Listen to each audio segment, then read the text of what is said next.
Hello guys, welcome back to the channel the Zorawar classes. और आज हम बात करने वाले हैं फिज़िक्स के एक टॉपिक के बारे में जिसका नाम है न्यूटन्स लॉ ऑफ मोशन। ठीक है जी, न्यूटन्स लॉ ऑफ मोशन।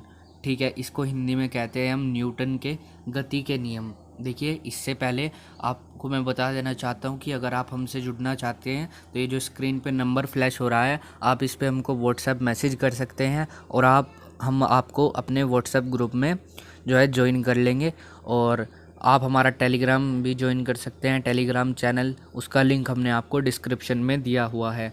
तो देखिए, इसमें सबसे पहला जो टॉपिक है वो हमें पता होना चाहिए, नेट फोर्स। नेट फोर्स क्या होता है जी? टोटल फोर्स कितनी लग रही है उस एक ऑब्जेक्ट के ऊपर, उसे हम नेट फोर्स कहते हैं। The combination of all forces acting on an object, सारी फोर्स का लगा के कॉम्बिनेशन। ठीक है जी। अगर मानने की बात, ये पहला एग्जांपल है, जैसे अगर फोर्सेस की डायरेक्शन अपोजिट हो, यानी कि किसी ऑब्जेक्ट पे एक फोर्स तो लग रही है इधर की साइड और एक फोर्स लग रही है इधर की साइड, तो जो बड़ी फोर्स होगी हम उसमें से छोटी फोर्स को घटा देंगे तो हमारी नेट फोर्स निकल के आएगी। देखिए, इसमें 20 था इधर भी और इधर भी 20 था, तो ये हो गई बैलेंस फोर्स। तो इसका जो नेट फोर्स आ गया वो आ गया 0, 20 माइनस 20। अब देखिए, ये सेकंड एग्जांपल में इधर को लग रही है 20 और इधर को लग रही है 18 न्यूटन फोर्स। तो हम 20 में से जब 18 घटाएंगे तो हमारा 2 न्यूटन फोर्स जो है वो आंसर आ जाएगा, 2 न्यूटन फोर्स जो है नेट फोर्स आ जाएगा। अब देखिए, अगर फोर्स जो हो वो सेम डायरेक्शन में हो फिर क्या होगा? फिर में दोनों प्लस हो जाएंगी। ठीक है, एक 8 न्यूटन की फोर्स लग रही थी, एक 6 न्यूटन की फोर्स लग रही, तो नेट फोर्स जो होगी वो 14 न्यूटन की होगी। ठीक है जी। अब देखिए, आप आगे की टॉपिक पे ऊपर बढ़ते हैं हम। देखिए, बैलेंस फोर्स क्या होते हैं। बैलेंस फोर्स देखिए, अगर हम किसी ऑब्जेक्ट पे सेम फोर्स इधर से लगाएं, सेम फोर्स इधर से लगाएं, तो वो मोशन में आएगा, वो सिर्फ रेस्ट में ही रहेगा। और इस प्रकार की फोर्स को हम बैलेंस फोर्स कहते हैं, जो दोनों डायरेक्शन में बराबर लगे बिल्कुल। ठीक है जी। अब देखिए, अनबैलेंस फोर्स क्या होती है। अनबैलेंस फोर्स देखिए, अगर हम एक डायरेक्शन में तो ज़्यादा फोर्स लगा दें, एक डायरेक्शन में थोड़ी कम लगाएं या लगाए ही ना, तो वो जो ऑब्जेक्ट है, ये ऑब्जेक्ट है सपोज, तो ये मूव करना चालू हो जाएगा जिस डायरेक्शन में ज़्यादा फोर्स होगी। तो उस फोर्स को, जो ज़्यादा फोर्स है और एक तरफ कम फोर्स है, उन्हें हम कहते हैं अनबैलेंस फोर्सेस। देखिए, ये स्टार्ट मूव कर देगा या फिर ये स्लो डाउन हो जाएगा। ठीक है जी। या फिर ये डायरेक्शन अपनी चेंज कर लेगा ऑब्जेक्ट इन फोर्सेस से। तो देखिए, अगले टॉपिक की तरफ बढ़ते हैं हम। देखिए, ये हैं हमारे न्यूटन साहब। ये न्यूटन साहब हैं, इन्होंने 1687 में, ये देखिए 1687 में अपनी 2 बुक लिखे थे, फिलोसोफिया नेचुरलिस और प्रिंसिपिया मैथमेटिका। इन दोनों बुक में इन्होंने रिलेशन बताया था फोर्स और मोशन के बीच में। ठीक है जी, इन दोनों बुकों में इन्होंने बताया था मोशन और फोर्स के बीच में रिलेशनशिप। ठीक है जी। देखिए, इनके जो 3 लॉ हैं, उनसे हम दुनिया में या यूनिवर्स में किसी भी ऑब्जेक्ट का मोशन कैसे होगा वो हम पता लगा सकते हैं, इनके बस 3 लॉ से, जो इन्होंने 3 लॉ दिए हैं। तो आइए हम देखते हैं अगला टॉपिक अपना, जो न्यूटन्स फर्स्ट लॉ है। न्यूटन्स फर्स्ट लॉ कहता क्या है? देखिए, an object at rest will stay at rest unless acted on by an unbalance force. इसको आप एक्सटर्नल फोर्स भी कह सकते हैं। ठीक है जी। An object in motion will stay in motion at the same speed and in the same direction unless acted on by an unbalance या एक्सटर्नल फोर्स। इसका कहने का मतलब क्या है? देखिए, अगर कोई ऑब्जेक्ट मोशन में है तो वो मोशन में ही रहेगा जब तक उस पर कोई बाहरी फोर्स या बाह्य फोर्स जो है हम अप्लाई नहीं करेंगे, या बाह्य फोर्स अप्लाई नहीं होगा, वो जब तक मोशन में ही रहेगा। और अगर कोई ऑब्जेक्ट रेस्ट में है तो जब तक हम उस पर फोर्स नहीं लगाएंगे कोई एक्सटर्नल, तो वो रेस्ट में ही रहेगा।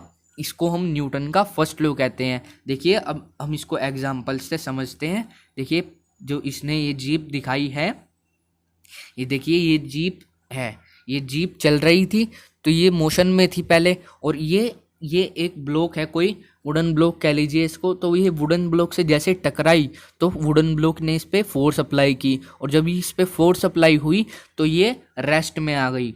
ठीक है जी, तो इसको हम कह सकते हैं न्यूटन का फर्स्ट लॉ का एग्जाम्पल।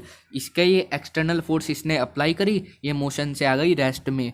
इसको हम एक तरीके से और समझ सकते हैं, अगर हम किसी वैक्यूम में अगर हम कोई सी साइकिल के पैडल को चलाएं और वो जब तक नहीं रुकेगा जब तक उस पर कोई बाहरी फोर्स अप्लाई नहीं होगी या हम ब्रेक नहीं लगाएंगे, तो वो जब तक चलता ही रहेगा। वैक्यूम में क्यों कहा मैंने, क्योंकि अगर हम नॉर्मली चलाएंगे तो वो थोड़ी देर बाद जो है रुक जाता है। उस पर देखिए एयर रेजिस्टेंस लगता है। एयर रेजिस्टेंस क्या होता है, देखिए जैसे हम हवा में हाथ को ऐसे करते हैं ना, अपने हवा में ऐसे फ्री हाथ को, तो आवाज़ आती है, तो वो आवाज़ एयर रेजिस्टेंस की होती है। एयर रेजिस्टेंस का काम होता है मोशन को स्लो डाउन करना। ठीक है जी, अब देखिए आगे अपना अगला टॉपिक इनर्शिया। इनर्शिया क्या होता है, इनर्शिया होता है an object tendency to resist change in motion. देखिए अगर कोई ऑब्जेक्ट रेस्ट में है तो वो मोशन में आने का जो अपोज करता है उस क्षमता को हम कहते हैं इनर्शिया। या फिर ऑब्जेक्ट कोई मोशन में है तो वो रेस्ट में आने का अपोज करता है। ठीक है जी, तो उसको हम कहते हैं inertia. All objects have inertia. देखिए सभी के पास इनर्शिया होता है। The greater the objects mass the greater the it's inertia. देखिए जितना ज़्यादा मास होगा उतना ही ज़्यादा इनर्शिया होगा। इसको हम एग्जांपल से समझेंगे। अगर हमारे पास एक छोटा वुडन ब्लॉक है तो उसको हम आसानी से खिसका सकते हैं, लेकिन अगर हमारे पास ज़्यादा मास का या ज़्यादा वेट का जो है वुडन ब्लॉक होगा तो हमें उतनी ही ज़्यादा फोर्स लगानी पड़ेगी, तो ना ही ज़्यादा उसका इनर्शिया होगा। And the larger the force needed to overcome inertia. ठीक है जी, अगले टॉपिक की तरफ बढ़ते हैं जो कि है Newton second law. Newton second law क्या कहता है, देखिए the acceleration of an object by a force is inversely proportional to the mass of the object and directly proportional to the force. अब देखिए इसने क्या कहा, जो एक्सेलरेशन होती है किसी ऑब्जेक्ट की ए, वो इनवर्सली प्रोपोर्शनल तो होती है मास के, और एक्सेलरेशन जो है डायरेक्टली प्रोपोर्शनल होती है फोर्स के। यानी कि जितनी फोर्स हम लगाएंगे उतनी ज़्यादा एक्सेलरेशन बढ़ेगी, और जितना ज़्यादा मास होगा उतनी कम एक्सेलरेशन होगी। इसका मतलब ये है। ठीक है जी, तो हम इससे क्या कंक्लूड कर सकते हैं, हम इससे ये कंक्लूड कर सकते हैं जो एक्सेलरेशन होता है वो होता है फोर्स अपॉन मास। देखिए ये फॉर्मूला जो है force is equals to M में, ये इससे ही आया है न्यूटन के सेकंड लॉ से। देखिए इसका एग्जांपल देख लेते हैं हम। देखिए ये इधर की तरफ फोर्स अप्लाई कर रहा है और इसका जो मास है वो है कार का 1000 kg, और इसकी जो ये है एक्सेलरेशन वो है 0.05 मीटर पर सेकंड स्क्वायर। तो इसमें हमें फोर्स बतानी है। अब देखिए हम इसमें फोर्स कैसे निकालेंगे, हमें पता है फोर्स का फॉर्मूला एम ए होता है। एम जहाँ पे है 1000 के हम गुना कर देंगे 0.05 से हम इसको लिख सकते हैं 5/100। तो ये हो जाएगा F is equals to 50 newton. F is equals to 50 newton. ठीक है जी, अब चलते हैं अगले टॉपिक की तरफ अपने। अगला टॉपिक जो है, नहीं ये क्वेश्चन ही है, इसको आप करके बताइएगा मुझे इन क्वेश्चनों को। एक्सेलरेशन इसमें फाइंड करनी है, फाइंड द एक्सेलरेशन। ये देखिए फाइंड द एक्सेलरेशन। तो इसमें देखिए फोर्स जो दिया है वो दिया है F is equals to 0.49 newton, mass दिया है 0.05। तो हमें पता है एक्सेलरेशन जो होती है वो होती है F/m। तो एक्सेलरेशन यहाँ से हम निकालेंगे तो ये आ जाएगा 49/5, और जब हम इसको सोल्व करेंगे तो ये आ जाएगा 9.8 मीटर पर सेकंड स्क्वायर।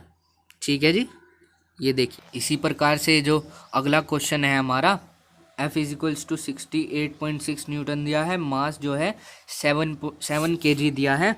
तो इसमें हम कैसे करेंगे, 68.6 को हम 7 से डिवाइड कर देंगे तो हमारा आंसर आएगा 9.8 मीटर पर सेकंड स्क्वायर। ठीक है जी, अब देखते हैं हम अगले टॉपिक की तरफ बढ़ते हैं। तो ये देखिए अगला टॉपिक जो है air resistance and falling objects.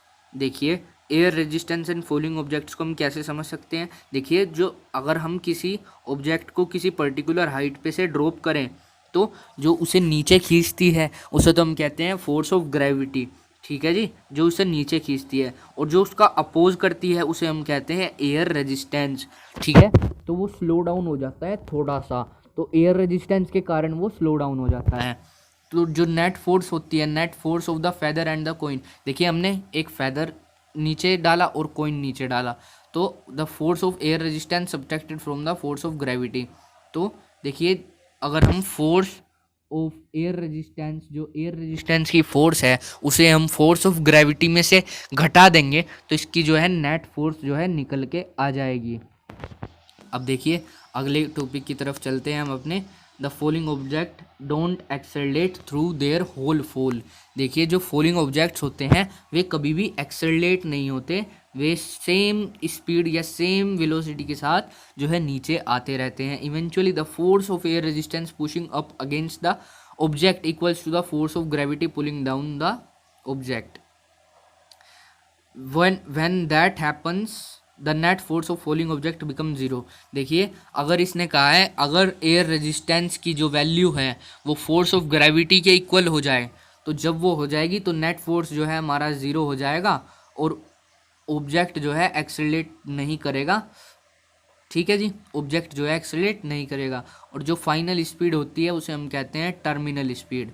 देखिए इसका एग्जांपल क्या है, जो रेन ड्रॉप्स होती हैं, बारिश की बूंदें, वो अपनी टर्मिनल स्पीड जब रीच करती हैं जब वो एकदम फॉल होने लगती हैं तो वो अपनी टर्मिनल स्पीड जो है रीच कर लेती हैं।